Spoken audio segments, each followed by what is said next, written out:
Hello and welcome to another YouTube tutorial comic book video.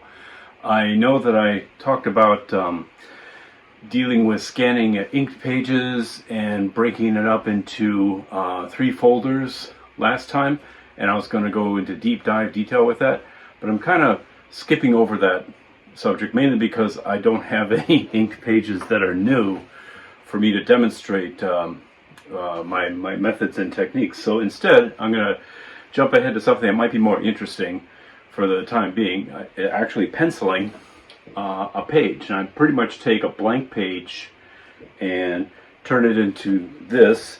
To explain what this is really not a comic book page per se. It's comic strips, and eventually I'm going to ink this up, scan them, and then cut this up into 1, 2, 3, 4 strips. There's 12 altogether, so I got 2 other pages to pencil. It depicts my two of my characters from the comic strip Dorchester Days, which is free to view on Patreon.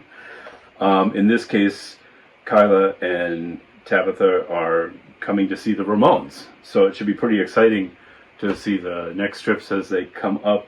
And I'm going to break it down and show you in real time what my mind said, what my thoughts were. So without any further ado, let's go to that high-speed penciling the page at rapid rate video.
Okay, so I showed you this page as I was working on it here, and I'm gonna walk you through my mindset in creating these strips, and understand that you know, each row here is going to be a separate strip eventually when it happens.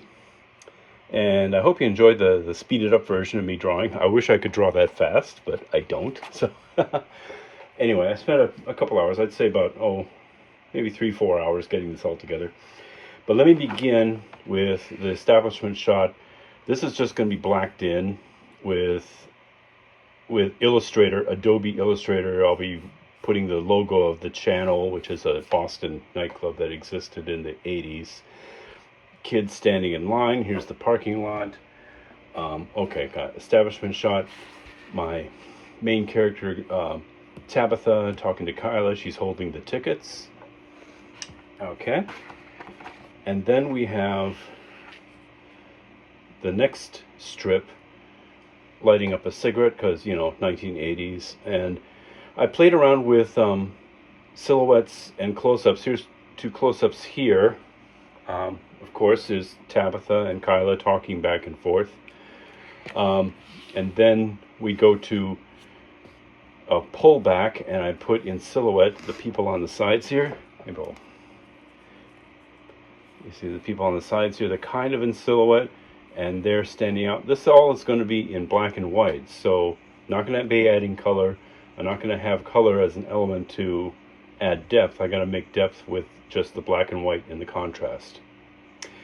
And then here, and she's pulling on the cigarette. Nothing much more to say here. There's Kyla is in big close-up. Then I did another, again, this is like, if you imagine the water in Boston Harbor is down here. This is the other side of the channel building, okay? And this will all be in black, and it had this interesting kind of reflection going on with the lettering, and I'm going to replicate that. It's going to be, I think, really cool.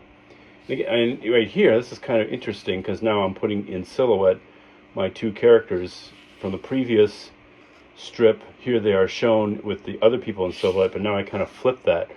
A close-up person is not important, but she's like in full rendering with shadows, and yet the 2 main characters are in silhouette. Okay, then they do a little more talking back and forth. When I get to lettering this, she's defending her boyfriend, who's not hip, he's not liberal, he's a Republican, he voted for Reagan, and she's just making that point. He voted for Reagan, that's all you need to know. That's what she said. So anyway, and then we're getting to the warming up, to the music starting. There's the stage behind it, and I kind of played around with lights and shadows, make the wall in black with some light coming down, and then contrast of her head. And then this here, I used a reference photo from a Sonic Youth photograph of the people in the front row standing there, you know, listening to the music. So I wanted to approximate something where they're right there in the front. I read up on this place, the channel, and there was the pit, they called that. It's where it's standing room only. They would take a lot of the chairs and just lock them away. And with a band like the Ramones, you know, that's what is going to happen. So basically, that's where my mindset is at. As you can see, I was drawing a lot of shapes and filling them in, but I'm thinking about the word balloons, leaving enough space on top, making the images interesting, and really honing the pencil to try and accentuate contrasts in black and white as much as I can to make it more pen-like, so that when I go into the inking process, it's easier for me to accentuate those contrasts. That's all I got to say here.